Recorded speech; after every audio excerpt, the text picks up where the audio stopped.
गुरु जी का खालसा श्री वाहिगुरु जी की फतेह। जन्म साखी 10 गुरुओं की। सूरज प्रकाश ग्रंथ साखी गुरु गोबिंद सिंह जी की। पीर बिकन शाह ने दर्शन करने। पीर बिकन शाह गांव कुडाम रियासत पटियाले के रहने वाले एक खुदा रसीद साई लोग अपने गांव ठसके जिला करनाल में धन गुरु नानक ठहरे हुए थे। रविवार पोख सुदी सप्तमी को जिस समय साहिबजादा का पटने में जन्म हुआ, पीर अपने इष्ट की याद में बैठा हुआ था। उसको अकस्मात ही पूर्व दिशा से रोशनी दिखाई दी, जिसको देखकर उसने अनुभव किया कि इस दिशा में इस समय कोई महापुरुष पैदा हुआ है जो जोर जुल्म के अंधेरे को दूर करेगा। पीर ने शीघ्र ही उठकर पूर्व दिशा की तरफ मुंह करके प्रणाम किया। पीर के शिष्यों ने पूछा कि पीर जी, मक्का काबा तो पश्चिम दिशा में है, तुमने पूर्व की तरफ प्रणाम क्यों किया है? पीर ने कहा, यह इसलिए कि इधर आज दिन दुनिया का वाली मानवी शरीर धारण करके प्रकट हुआ है। अब मैं उनके नूर दर्शन करने पटने जल्दी जाना चाहता हूँ। धन गुरु नानक। तदुपरांत पीर बिखन शाह तैयारी करके अपने 2 शिष्यों को साथ लेकर धीरे धीरे पटने पहुंच गया। पीर जी ने देखा कि पटने का हर एक जीव तथा वनस्पति का पता पता खुशियों से भरपूर व प्रसन्न है। पीर जी पूछता पूछता करके उस घर के आगे जा साहिबजादा का जन्म हुआ था पहुंच गए।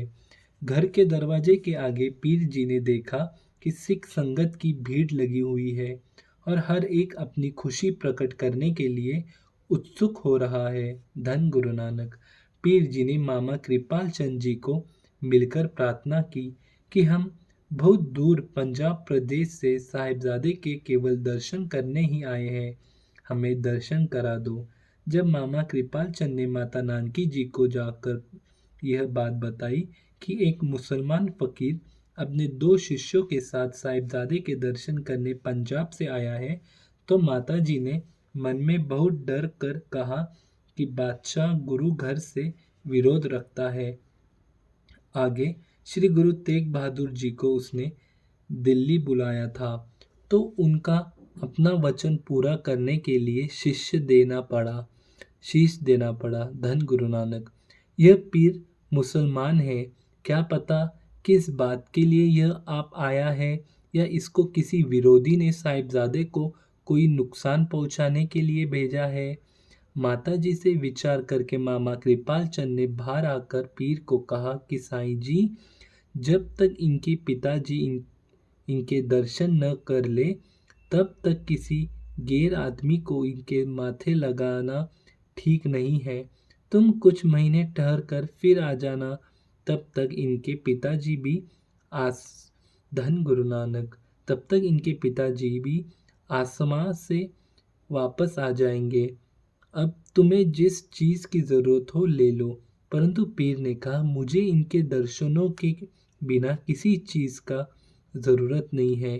ये खुदा रूप है, मैं इनके दर्शन करके ही जाऊंगा। परंतु जब फिर भी माताजी ने इनकार किया, तो पीर खाना पीना छोड़कर दरवाजे के आगे आसन लगाकर बैठ गया। जब 3 दिन इस तरह बीत गए, तो पीर का पक्का हट देखकर माताजी ने कृपाल चंद को कहा कि पीर को साहिबजादे के दर्शन करा दो। कृपाल चंद सुंदर वस्त्रों में लपेटे कर साहिबजादे को दोनों हाथों से उठाकर पीर के पास ले आया। धन गुरु नानक। पीर बिखन शाह ने बालक रूप के दर्शन करके नमस्कार किया और फिर 2 कुंजियाँ, एक में दूध और एक में पानी डालकर साहिबजादे के आगे रखी। साहिबजादे ने अंगड़ाई लेकर अपनी बाहें लंबी करके दोनों कुंजियों पर अपने दोनों हाथ रख दिए। यह देखकर पीर बड़ा प्रसन्न हुआ और उसने प्रणाम करके नमस्कार किया। धन गुरु नानक। जब धन गुरु नानक। जब यह कुंजियों वाली बात पीर जी से पूछी गई तो उसने बताया कि यह मैंने इनकी परीक्षा ली है कि यह हिंदू धर्म का पक्ष धारण करेंगे या मुसलमान का। परंतु इन्होंने इशारा किया है कि इनके लिए दोनों धर्म एक जैसे हैं। इस उपरांत पीर बालक रूप गुरु जी की महिमा का गायन करता हुआ वापस टसके नगर को चल पड़ा। धन गुरु नानक।